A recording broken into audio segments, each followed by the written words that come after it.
محمل نے کرب سے سوچا۔ مغرب کی صدائیں بلند ہو رہی تھی جب بلقیس اس کی ویل چیئر دھکیلتی گھر کے گیٹ میں داخل ہوئی۔ اس کے سامنے ایک ہی منظر تھا، کونے کی ٹیبل پر بیٹھے ہنستے مسکراتے دو نفوس، ایک جانا پہچانا سا فرد اور ایک جانی پہچانی سی عورت۔ وہ اجڑی سی صورت لیے گمسم سی ویل چیئر پر بیٹھی تھی۔ بلقیس کب اسے کمرے تک لائی؟ اسے کچھ علم نہ تھا۔ کسی نے اس کا شانہ ہلایا تو وہ چونکی اور پھر گردن اٹھا کر سامنے دیکھا۔ فرشتے حیران سے اس کے سامنے کھڑی تھی، زرد شلوار قمیض میں ملبوس، دوپٹہ شانوں پر پھیلائے، اس نے گیلے بھورے بال سمیٹ کر دائیں شانے کو ڈالے۔ شاید ابھی وہ نہا کر آئی تھی۔ کدھر گم ہو محمل؟ کب سے تمہیں بلا رہی ہوں۔ وہ پنجوں کے بل اس کے سامنے کارپیٹ پر بیٹھی اور اس کے دونوں ہاتھ تھام لیے دائیں شانے پر پڑے اس کے گیلے بالوں سے پانی کے قطرے ٹپک کر دامن کو بھگو رہے تھے۔ آپ ٹھیک کہتی تھی فرشتے۔ وہ جیسے ہار گئی تھی۔ فرشتے کو لگا وہ رو رہی ہے، مگر اس کے آنسو باہر نہیں اندر گر رہے تھے۔ میں نے آج خود ان دونوں کو دیکھا۔ کن دونوں کو؟ وہ بری طرح چونکی۔ ہمایوں اور آرزو کو۔ آرزو؟ اسد انکل کی بیٹی آرزو؟ ہاں وہی۔ کیا اسد چچا کی ڈیتھ ہو گئی ہے؟ تم نے انہیں کدھر دیکھا؟ وہ اس کا سوال نظر انداز کر گئی۔ مرکز کے ایک ریسٹورینٹ پہ وہ دونوں لنچ کر رہے تھے یا شاید ہائی ٹی۔ فرشتے ہمایوں ہنس رہے تھے۔ میں تو سمجھی تھی کہ وہ ہنسنا ہی بھول گئے، مگر یہ بھی تو ہو سکتا ہے کہ پتہ نہیں۔ مگر وہ متذبذب سی تھی، کچھ کہتے کہتے رک گئی۔ مجھے پتا ہے وہ آرزو کی وجہ سے میرے ساتھ یوں کرے۔ اس نے کہا تھا کہ وہ ہمایوں کو مجھ سے چھین لے گی، اس نے یہ کر کے دکھایا۔ کیا وہ بھی اس کے گھر میں آئی ہے؟ ہاں وہ اکثر آتی رہتی ہے، مگر تمہارے گھر شفٹ ہو جانے کے بعد وہ کبھی نہیں آئی۔ واقعی؟ اسے بھی حیرت ہوئی اور غصہ بھی آیا۔ آخر وہ کس حیثیت سے آئی تھی اس کے گھر؟ آپ نے اسے نکالا کیوں نہیں؟ اندر کیوں آنے دیا؟ یہ میرا گھر نہیں ہے محمل، مجھے اس کا حق نہیں ہے۔ محمل چپ سی ہو گئی، اس کے پاس کہنے کو کچھ نہیں تھا۔ ہمایوں کے کچھ گیسٹ آنے ہیں کھانے پہ، ابھی پہنچنے والے ہوں گے، میں ذرا کچن دیکھ لوں۔ وہ اس کے ہاتھ سے ہاتھ نکال کر اٹھ کھڑی ہوئی، گیرے بال شانے سے پھسل کر کمر پر جا گرے۔ آپ بہت اچھی ہیں فرشتے، وہ کہے بغیر نہ رہ سکی۔ وہ تو مجھے پتا ہے۔ وہ نرمی سے مسکرائی اور زرد دوپٹے کا پلو سر پر ڈالا، پھر اچھی طرح چہرے کے گرد حصار سا بنا کر دایاں پلو بائیں کندھے پر ڈالا، یوں کہ بال اور کان چھپ گئے۔ تم آرام کرو۔ وہ باہر نکل گئے اور محمل وہیں اداس ویران سی بیٹھی رہ گئی۔ باہر سے چہل پہل کی مدھم مدھم آوازیں آ رہی تھی۔ کافی دیر بعد اس نے کھڑکی سے ہمایوں کی گاڑی کو آتے دیکھا۔ اس کے ہمراہ 2-3 معزز اشخاص بھی تھے۔ ہمایوں اسی لباس میں تھا جس میں ابھی شام میں آرزو کے ساتھ بیٹھا تھا۔ گویا وہ واقعی وہی تھا، یہ اس کا وہم نہ تھا۔ وہ حسرت و یاس سے کھڑکی سے لگی ان کو اندر آتے جاتے دیکھ رہی تھی۔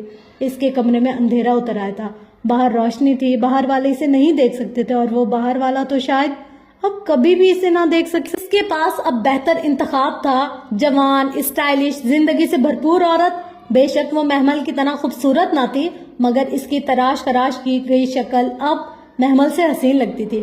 کیا کبھی حالات بدلیں گے؟ کیا کبھی ہمایوں لوٹے گا؟ کیا کبھی اس کی معذوری ختم ہوگی؟ کیا کبھی تیمور اس کے پاس آئے گا؟ کیا یہ گھر اس کا رہ سکے گا؟ کیا وہ در بدر کر دی جائے گی؟ کیا وہ بے سہارا چھوڑ دی جائے گی؟ اندر کا خوف اور بے بسی آنسوں کی صورت میں آنکھوں سے نکل کر چہرے پر لڑکنے لگے۔ مستقبل ایک بھیانک سیاہ پردے کی مانند ہر طرف چھاتا دکھائی دے رہا تھا۔ اس نے کرد سے آنکھیں میچ لی۔ اللہ ہر چیز سے بڑا ہے جس سے میں ڈرتی ہوں اور خوف کھاتی ہوں۔ رسول اللہ صلی اللہ علیہ وسلم کی دعا کا وہ ایک کلمہ وہ بار بار زیر لب دہراتی تھی، یہاں تک کہ اندر کرب قدرے کم ہوا اور ذرا سا سکون آیا تو اس نے دعا کے لیے ہاتھ اٹھائے۔ اگر ان لوگوں نے مجھے چھوڑ ہی دینا ہے، نکال ہی دینا ہے، تو مجھے کسی بے قدرے کے حوالے مت کرنا میرے مالک۔ کوئی امید کا سرا دکھا دے، کوئی روشنی دکھا دے۔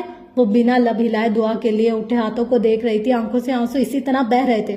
پھر جب بہت رو چکی تو چہرہ پہنچا اور سائڈ ٹیبل پر رکھا اپنا سفید کور والا قرآن اٹھایا۔ اس کے فرنٹ کور پر میٹھا میٹھا سا میم اسی طرح لکھا تھا۔ اسے یاد نہ تھا کہ اس نے آخری دفعہ تلاوت کدھر چھوڑی تھی، پتہ نہیں نشان کہیں لگایا تھا یا نہیں۔ بس جہاں سے صفحہ کھلا اس نے پڑھنا شروع کر دیا۔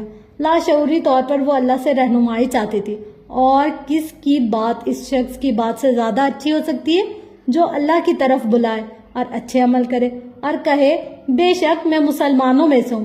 اس نے اگلی آیت پڑھی، اور بھلائی اور برائی برابر نہیں ہو سکتی، سو برائی کو اس طریقے سے دور کرو جو بہتر ہو، پھر دفتن وہ شخص جس کے اور تمہارے درمیان عداوت ہے یوں ہو جائے گا گویا کہ تمہارا حمیم، گہرا جانثار دوست۔ اس نے اچنبے سے ان آیت کو دیکھا۔ کیا اب بھی کوئی امید تھی کہ وہ شخص اس کا حمیم یعنی گہرا جانثار دوست بن سکتا تھا؟ اب تو کچھ باقی نہیں رہا تھا، سب ختم ہو گیا تھا۔ اس نے اس آیت کو دوبارہ پڑھا۔ بہت ہی عجب ماجرا تھا۔ آج وہ اپنے شوہر کو ایک دوسری عورت کے ساتھ خوش گپیاں کرتے ہوئے دیکھ آئی تھی۔ اپنے شوہر کو جو برملا اس سے علیحدگی اختیار کرنے کا کہہ چکا تھا، اس کا اپنا بچہ اس سے بدکتا تھا، اس سے نفرت کرتا تھا، اس کی بے انتہا پر امید رہنے والی بہن بھی آج خاموش تھی۔ آج اس نے بھی امید نہیں دلائی تھی کہ ہمایوں کا رویہ سب کے سامنے تھا۔ اس نے پھر سے پڑھا، پھر دفتن وہ شخص جس کے اور تمہارے درمیان عداوت ہے یوں ہو جائے گا گویا تمہارا حمیم ہو، اور اس خوبی کو ان لوگوں کے سوا کوئی نہیں حاصل کر سکتا جو بہت صبر کرتے ہیں، اور اس خوبی کو ان کے علاوہ کوئی نہیں حاصل کر سکتا جو بڑی قسمت والے ہوتے ہیں۔ میں اتنی صبر کرنے والی اور بڑی قسمت والی کہاں ہوں اللہ تعالیٰ؟ اس نے یاد سے سوچا، کیا وہ واقعی کبھی بھی ان عداوتوں کو پگھلا سکے گی؟ کیا اسے مایوس ہو جانا چاہیے؟ باہر سے چہل پہل کی آوازیں بدستور آ رہی تھی۔ محمل کے کمرے کے سامنے ڈرائننگ ہال تھا اور ڈائننگ روم بھی۔ اس نے قرآن بند کر کے شیلف پر رکھا اور ویل چیئر کو گھسیٹتی ہوئی کھڑکی کے پاس آئی۔ کداور کھڑکی کے شفاف شیشوں کے پار ڈوبتی شام کا منظر نمایاں تھا۔ دور اوپر کہیں آدھا چاند بادلوں سے جھانک رہا تھا، یہاں تک کہ شام ڈوب گئی اور چاندنی سے کھڑکی کے شیشے روشن ہو گئے۔ وہ اسی طرح اندھیرے میں ڈوبے کمرے میں بیٹھی گردن اٹھائے چاند کو دیکھتی رہی۔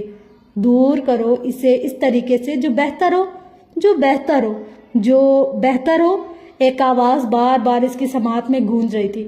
وہ چپ چاپ چاند کو دیکھتی کچھ سوچے جا رہی تھی۔ اس نے دیوار پر آویزہ گھڑی پر نگاہ دوڑائی۔ 1 بجنے میں ابھی چند منٹ تھے اور ہمایوں 1:30 بجے تک گھر آ جاتا تھا۔ وہ ویل چیئر گھسیٹتی سنگار میں اس کے سامنے آیا اور کداور آئینے میں اپنا عکس دیکھا۔ ویل چیئر پر بیٹھی ایک کمزور سی لڑکی جس کے گھٹنوں پر چادر پڑی تھی اور گیلے بال شانوں پر بکھرے تھے۔ چہرے کی سفید رنگت میں زردی کھنڈی تھی اور بھوری آنکھوں تلے ہلکے۔ اس نے ہیئر برش اٹھایا اور آہستہ آہستہ بالوں میں اوپر سے نیچے کنگھی کرنے لگی۔ گیلے بالوں سے موتیوں کی طرح ٹپکتے پانی کے قطرے اس کی سرخ قمیض کو بھگو رہے تھے۔ خوبصورت جوڑا فرشتے نے اس کے لیے بنوایا تھا اور آج بہت شوق سے اس نے پہنا تھا۔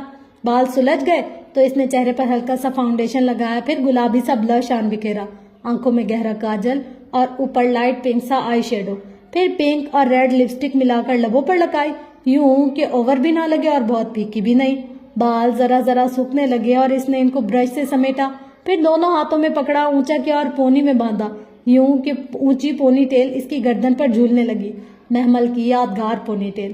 وہ اسے دیکھ کر اداسی سے مسکرا دی، پھر ڈریسنگ ٹیبل پر رکھا جویلری باکس کھولا اور لٹکتے یاقوت کا سونے کا سیٹ نکالا، کانوں میں آویزے پہنے اور گردن میں نازک سا نیکلس۔ اب اپنا عکس دیکھا تو خوشگوار سی حیرت ہوئی، وہ واقعی بہت اچھی لگ رہی تھی، تر و تازہ اور خوبصورت۔ جویلری باکس کے ساتھ ہی اس کی کانچ کی سرخ چوڑیاں رکھی تھی۔